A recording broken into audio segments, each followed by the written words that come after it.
The international trade in rare and endangered orchid species. Let's talk. Not long ago, one of my wonderful subscribers contacted me, concerned that some of my observations out in the field might disclose the location of rare wildflowers, making them at risk to poaching. I spent some time after that digging in to the issue to see just how big the problem is. And it's just as well I did. It's going to change the way I do my video content in the future. International illegal trade in rare wildflowers, and especially orchids, is a growing problem. The internet is making it easier for poachers and buyers. Private messaging apps and closed groups allow people to trade in endangered species without exposing themselves to scrutiny. Online marketplaces quite often allow the sellers to be anonymous or to have decoy personas. Even citizen science platforms like iNaturalist and Atlas of Living Australia can be used to determine the location of rare and endangered species. And in other social media platforms, unwitting enthusiasts can give away the location of extremely rare plants. Australia has between 1,600 and 1,800 orchid species, 90% of which are endemic, growing nowhere else in the world. It's West Australia that's more recently been hit by some high-profile thefts. In 2019, in a reserve about 150 kilometres northeast of Perth, poachers dug up almost every visible orchid in the reserve. Then more recently, in 2023, right in the middle of Perth at Kings Park, Botanic Gardens, across 2 nights, someone broke in and dug up dormant bulbs of 2 endangered species. 500 collie spider orchids, 400 carbon up king spider orchids that are critically endangered in the wild. These populations in the Botanic Garden were being bred as insurance populations because of their endangered status. In fact, when those 400 carbon up king spider orchids were taken, that represented 2/3 of the world's population of that particular species, because there's only about 280 plants known in the wild.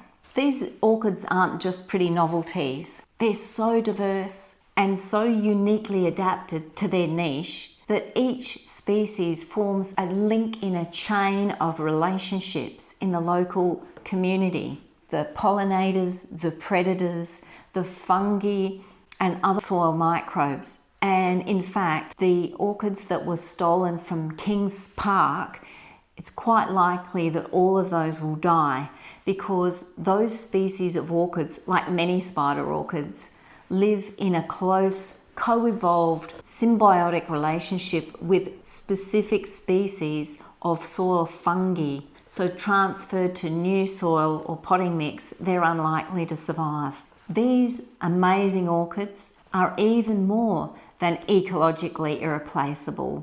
They're an essential window into how ecology and evolution work in real time. And when we lose these species, we lose the ability to identify and learn from the different ways that species can adapt to very specific and very challenging environments. That's why so many species of orchids are protected under international law. In fact, of the 35,000 odd species of animals and plants protected under CITES, the Convention on International Trade in Endangered Species, nearly 30,000 of those are orchids. Every year, hundreds of thousands of live orchids are traded across the world, both legally and illegally. So looking for illegal transactions in that huge market is like searching for a needle in a haystack. But there's a lot being done to combat this illegal trade that's threatening the existence of many of our rare native orchids and other rare wildflowers. Researchers are continually developing and improving web scrapers that scour the internet for language related to the selling of rare and endangered species. Image recognition powered by artificial intelligence is helping to identify species being sold online to check whether or not they are species that are banned from sale or export. Network analysis is a complex tool that looks at the pattern of behaviours and connections online and creates a web or a map of behaviour that can be used to monitor trade networks. Researchers are continually giving advice and reports to policymakers to make sure that laws stay up to date with the technology and up to date with the latest trends and problem areas. Increasingly, social media platforms are stripping the metadata from their videos and images for safety and privacy concerns, but that also helps to avoid giving away the location of rare plants. On citizen science websites, strategies are improved all the time for obscuring the data relating to the location of particularly vulnerable plant species. There's also ways, really practical ways, that you can help make a difference.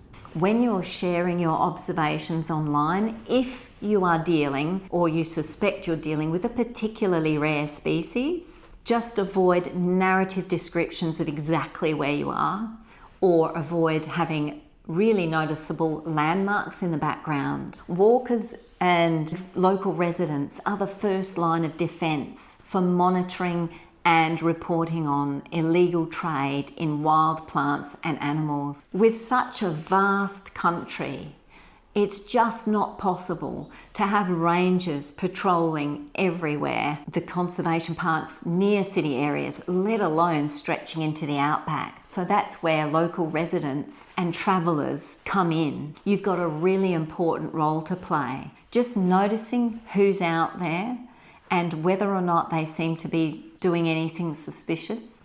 If you do see people around behaving oddly and they may have extra equipment, or you know that there's a rare species nearby, you can make a note of their registration number and a description of them or what they're doing. You can even take a bit of video or photos if it's safe to do so. Don't approach them. Or if you're buying orchids online and you notice listings that are for particularly rare species, but the location or the seller seems to be vague and not from a reputable source, note those details down too. Get a screenshot, copy and paste the URL, get a few details about what they're selling. Details about suspicious behaviour can be reported in Australia to Crime Stoppers. I'll put the number down below. If you're in the United States, you obviously want to protect your rare plants as well, and if you see anything suspicious, you can report that activity to the US Fish and Wildlife Service. They have an office for law enforcement. I'll find the number and put it down in the description.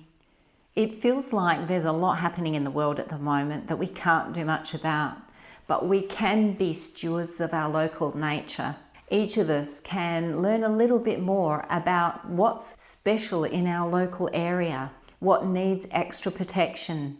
You can contact your local council or your local environmental group and learn a bit more about what special natural heritage you have in your area. That way, we're working towards preserving that beautiful natural heritage and all the knowledge and insight that it represents, so that we can pass it on to future generations. Thanks for joining me.